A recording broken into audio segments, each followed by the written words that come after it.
ទរួចគាត់ក៏បានឃើញបឹងមួយកន្លែងដែលអាចឲ្យក្រពើនោះរស់នៅបន្តជីវិតទៀតបានហើយគាត់ក៏បានឈប់ឡានហើយដាក់ក្រពើនោះចុះដើម្បីឲ្យក្រពើវាចូលទៅរស់នៅក្នុងបឹងនោះតោះចូលមកដល់បឹងហើយឯងអាចរស់នៅទីនេះបាន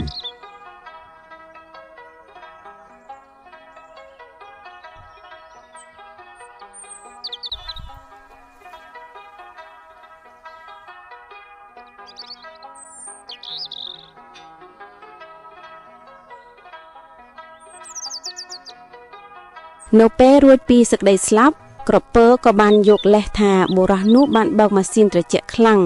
ធ្វើឲ្យគេត្រជាក់ចិត្តស្លាប់ទៅហើយឲ្យបុរសនោះប្រគល់ជីវិតឲ្យទៅខ្លួនស៊ីជាអាហារបើមិនចេញទេគេនឹងស៊ីឡានរបស់បុរសនោះក៏មានការផាត់ភ័យជាខ្លាំងព្រោះគាត់ស្រឡាញ់ឡានជាងជីវិតរបស់គាត់ទៅទៀតហើយក៏បានសុំក្រពើទៅលាប្រពន្ធកូនសិនតែសំណាងល្អក៏បានជួបនឹងសត្វសេកមួយក្បាលដែលមានប្រាជ្ញាឆ្លាតវៃ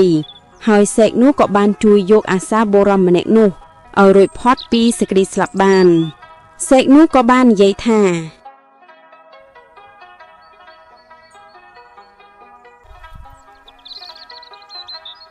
ខ្ញុំនឹងរកយុត្តិធម៌ឲ្យអ្នកទាំងពីរចូលបងក្រពើឯងចូលទៅអង្គុយនៅក្នុងឡានម្ដងទៀតទៅមើល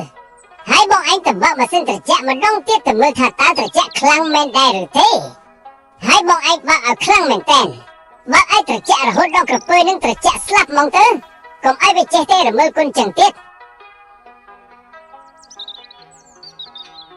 បុរសម្នាក់នោះក៏បានធ្វើតាមសម្ដីរបស់សត្វសេកមិនយូរប៉ុន្មានក្រពើនោះក៏បានត្រជាក់រហូតដល់បាត់បង់ជីវិតស្លាប់បាត់ទៅនៅសម័យមុនក៏ដូចជាសម័យបច្ចុប្បន្នដែរគឺមនុស្សមានច្រើនប្រភេទខ្លាំងណាស់ដែលអ្នកខ្លះពេលរងទុក្ខក៏ស្រែកហៅឲ្យគេជួយលុះពេលដល់ត្រើយក៏ងាកមកធ្វើបាបដាក់គេវិញទង្វើបែបនេះហើយទើបបុព្វបុរសបានចងក្រងរឿងនេះឡើងមកហើយយើងខ្ញុំក៏បានកែសម្រួលសាច់រឿងខ្លះបន្ថែមផងដែរ